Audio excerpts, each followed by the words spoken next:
Tiga jenazah terakhir korban kecelakaan maut bus antar lintas Sumatera ALS teridentifikasi. Sesudah dilakukan pencocokan data antemortem sama data postmortem. Ketiganya yakni Sukardi, Suripto, Karnopim Salim.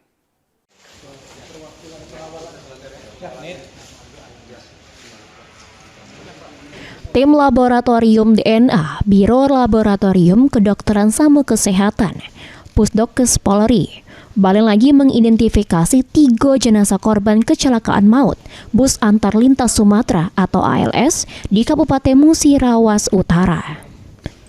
Hal tersebut disampaikan langsung oleh PLT Kepala Bidang Dokes Polda Sumsel, AKBP Dr. Andrianto, jeru press release di hadapan awak media di Rumah Sakit Bayangkara, Palembang. Ketiga korban yang teridentifikasi sesudah dilakukan pencocokan data antemortem sama data postmortem galo-galonya lanang, yakni Sukardi, Suripto, Karnopim Salim. Sesudah itu, ketiga jenazah yang baru teridentifikasi tersebut bersama siko jenazah sebelumnya langsung diberangkatkan ke daerah asalnya dengan menggunakan ambulan. Yakni 2 jenazah atas nama Sukardi sama Suripto diberangkatkan ke kampung halaman di Medan. Jenazah Karnopim Salim ke Semarang, sedangkan jenazah Sukono dibawa ke Padang.